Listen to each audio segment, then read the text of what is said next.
এদিকটা একটু দেখাই, এদিকটা দেখো খাড়ি মতন লাগছে, মানে যে দেখছো কি অবস্থা এখানটা পুরো। ওখানে দেখো মাছ ধরার নৌকাগুলো দেখা যাচ্ছে, ওইদিকে হচ্ছে সাগর।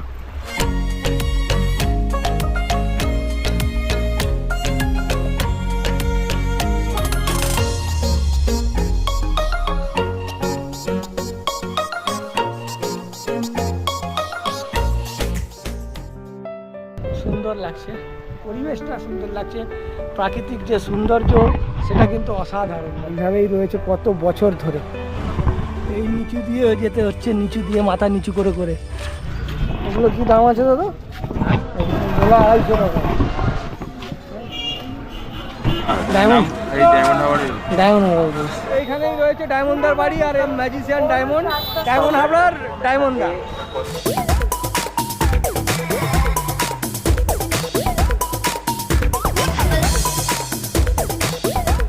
জানি বৃষ্টি কাজের অনেক ব্যাঘাত ঘটায়, আবার অনেকের বিরক্ত মনে হয়, কিন্তু ভাই বৃষ্টি আমার মনকে অনেক আনন্দ দেয়, মনের অনুভূতি অনেক বাড়িয়ে দেয়। এবং বৃষ্টির যে রিমঝিম যে শব্দ, সেই শব্দ শুনে কিন্তু মন অনেক আনন্দে ভরে ওঠে আমার। যাই হোক, আর একটা নতুন দিন, নতুন সকাল, নতুন ব্লগে তোমাদের সবাইকে স্বাগত জানাই। তো চলো রাইডটাকে এনজয় করো তোমরা। ব্লগটা খুব ভালো হবে এবং তোমাদের ভালো লাগবে। আর ব্লগটা ভালো লাগলে লাইক করে দিও আর কমেন্ট করো কেমন লাগলো না লাগলো। আর ভাইকে সাপোর্ট করো, অনেক দিন পর তোমাদের সঙ্গে তোমাদের ভাই মোটো ব্লগ নিয়ে বেরিয়েছে। চলো, এখন বৃষ্টি পড়ছে, হালকা হালকা ঝিরিঝিরি বৃষ্টি পড়ছে, বেশ ভালো লাগছে। আর এই ওয়েদারটা কিন্তু একটা রোমান্টিক ওয়েদার আমার কাছে। তোমাদের কাছে কেমন লাগছে অবশ্যই কমেন্ট করো। ওয়েদারকে এনজয় করার জন্য বেরিয়ে পড়েছি। এখন জাস্ট ঘড়িতে টাইম হয়েছে 1:37। সমীরদা চলো। আমি তো ওই মুখটায় দাঁড়িয়েছিলাম, যেটা হচ্ছে আমাদের টালিগঞ্জ থেকে এসে যে কানেক্টর, এখানে কানেক্ট করছে ওই মুখটা। চলো, হ্যাঁ। তো এই হচ্ছে সেই সমীরদা, আমাদের ম্যাজিশিয়ান দাদা। তাহলে এখন আমরা দুজনে মিলে এখন ডায়মন্ড হাবড়া ঘুরু করতে যাচ্ছি। এটা হচ্ছে diamond Habra road, national highway 117। এই রাস্তাটা ধরেই ডায়মন্ড হাবড়া পৌঁছাবো। একটাই রাস্তা, আর কোনো রাস্তা নেই, একটাই রাস্তা, স্ট্রেট রাস্তা ডায়মন্ড হাবড়া। আর তোমরা রাইডটাকে এনজয় করো মিউজিকের সঙ্গে।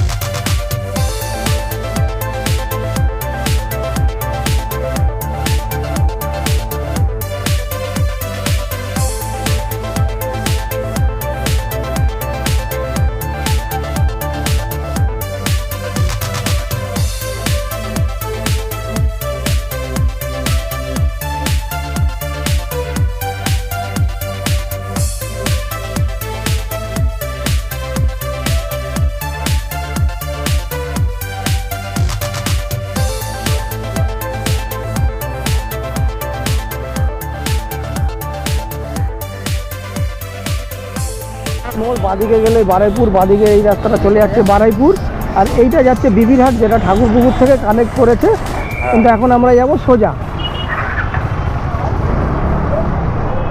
মোটামুটি 13 কিলোমিটার, আমার বাড়ি থেকে 13 কিলোমিটার আমাদের রাইড হয়ে গেছে।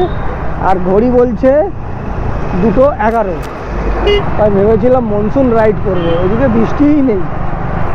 তবে কিন্তু এইদিকে যে এনভায়রনমেন্ট, যে পরিবেশ, সেটা কিন্তু খুব সুন্দর। রাস্তার দুদিকে বড় বড় গাছ রয়েছে, আর রাস্তাটা খুব সুন্দর লাগছে। যদিও রাস্তাটা কনজাস্টেড রাস্তা, জ্যামজট রাস্তা, জনবহুল রাস্তা, প্রচুর ঘরবাড়ি মানুষজন আছে, কিন্তু রাস্তার ভিউটা, সিনিক বিউটিটা কিন্তু দারুণ। তোমরা এনজয় করো সিনিক বিউটিটা মিউজিকের সঙ্গে। আমি একটু রাইড করি, রাইড।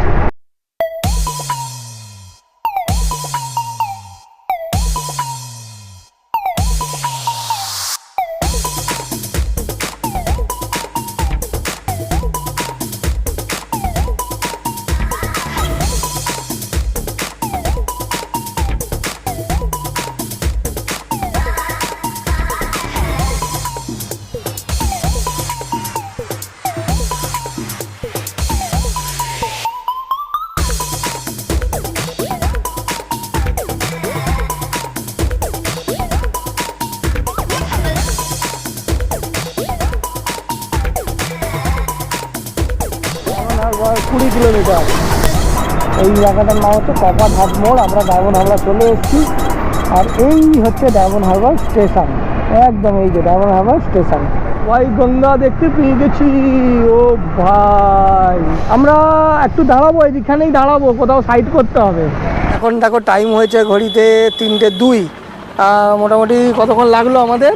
1 ঘন্টা 15-20 মিনিটের মতন রাইড করে আমরা চলে এসেছি একদম ডায়মন্ড হারবার। এই দিকে রয়েছে নদী, কিন্তু এরপর থেকেই আর কি সমুদ্রের সঙ্গে কানেক্ট হয়েছে। তবে যেরকম চেয়েছিলাম সেরকম আর হলো না, পুরো রোদ্দুরের মধ্যেই রয়েছি। আর মানে বৃষ্টিটা হলে, একটু মেঘলা ওয়েদার থাকলে ভালো লাগতো। আমি আর সৌমিরদা জঙ্গলের মধ্যে দিয়ে হাঁটছি, চারিপাশে জঙ্গল রয়েছে, আর এখানে অনেকেই পিকনিক করছে। ও ভাই বৃষ্টি পড়ছে, আর আমরা ডায়মন্ড হারবার ঘুরে বেড়াচ্ছি। খেজুর গাছে দেখো সৌমিরদা, খেজুর গাছে হাঁড়ি বাঁধবে।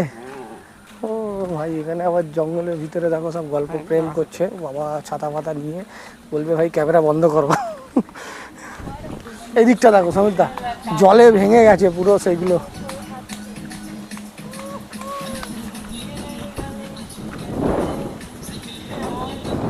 এই হচ্ছে, দারুণ লাগছে, দারুণ, অসাধারণ।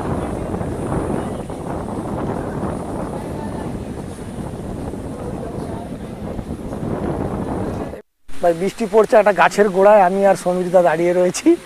আর এটাই চেয়েছিলাম আমরা, যে ডায়মন্ড হারবার আসবো আর বৃষ্টি হবে, হ্যাঁ নদীর ধারে দাঁড়াবো, কিন্তু ছাতা আনা উচিত ছিল। ছাতা আমরা আনিনি, আমরা রেনকোট পরে চলে, এনজয়টা পেতাম না। ছাতা আনলে এনজয় পাওয়া যেত, সঙ্গে যদি গার্লফ্রেন্ড থাকতো।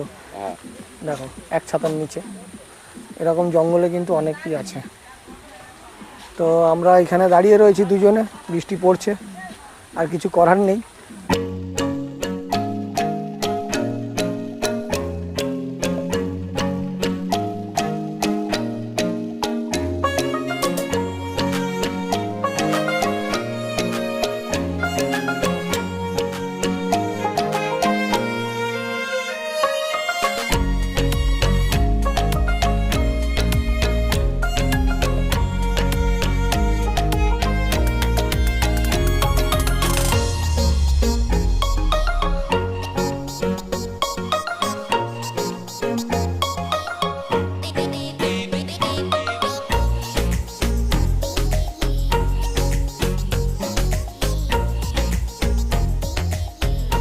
পর্যন্ত থাকতে না পেরে ডাঙায় চলে এসছে আমি আর সমীরদা জলের মধ্যে। এই যে দাঁড়িয়ে রয়েছি দেখো, জলে পা ভেজে যাচ্ছি। সমীরদাও চলে এসছে, দুজনে মিলে। এখন কি জোয়ার না ভাটা বুঝতে পারছি না, তবে জলের টান ওইদিকে রয়েছে, সাগরের দিকে রয়েছে। ওইদিকে হচ্ছে সাগর, ওই দিকটায় কী আছে জানি না, ওই দিকটায় গিয়ে একবার দেখবো, তোমাদের সঙ্গেও শেয়ার করব।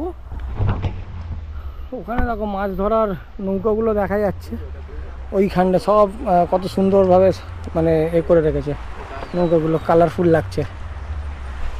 আপাতত আমরা ওখান থেকে চলে এসেছি এত দূরে। ইউটিউবার নাকি? চেষ্টা করি। লোকেশনটাও কিন্তু খুবই সুন্দর লোকেশন, খুব ভালো লাগছে।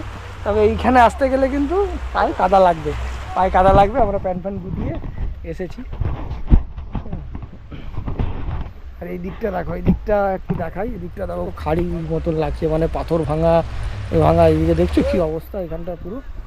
ছবি তো আমি ওখানে যাচ্ছি, ছবি তুলে দেবে, ঠিক আছে? হ্যাঁ, মোবাইল নাও। আচ্ছা তোমার কাছ থেকেই তোলো না, তোমার ফোন দিয়ে তোলো, তুলে পাঠিয়ে দেবে, পেছনের ক্যামেরা দিয়ে তুলবে। ও ভাই দেখো এরকম একটা জায়গায় যাচ্ছি। দেখো আসছে, ভালো আসছে। এরকম একটা জায়গায় আছি,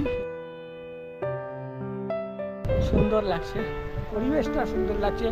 প্রাকৃতিক যে সৌন্দর্য সেটা কিন্তু অসাধারণ, মানে কি বলবো, এটা প্রাকৃতিকভাবে একদম মানে সৃষ্টি। এই ভাঙা চোড়া এগুলো সব জলের রেতেই ভেঙেছে, এইভাবেই রয়েছে কত বছর ধরে।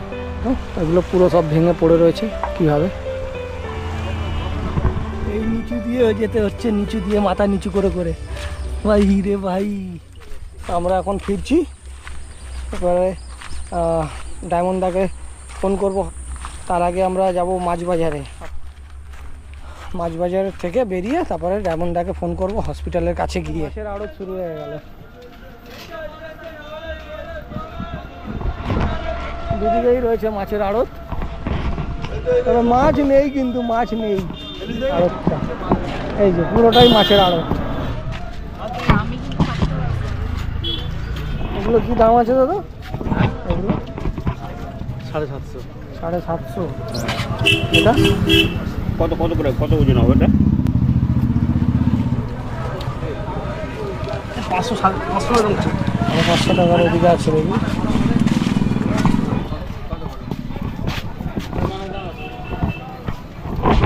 এটা 550 করে।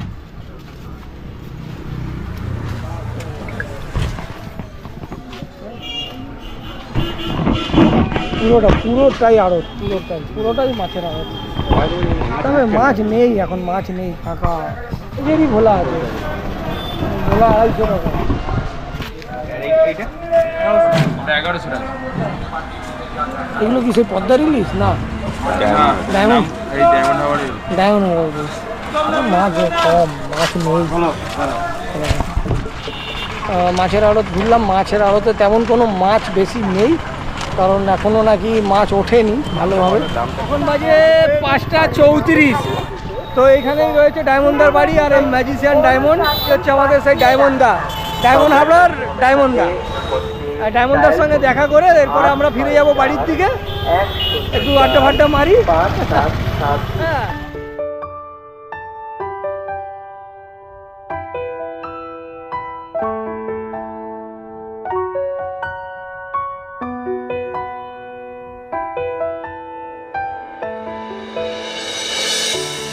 চলো এই ভিডিওটা এই পর্যন্তই। তোমাদের সঙ্গে আবারও দেখা হবে একটা নতুন ভিডিওতে। আর সবাই ভালো থেকো, সুস্থ থেকো, দেখা হচ্ছে পরের ভিডিওতে।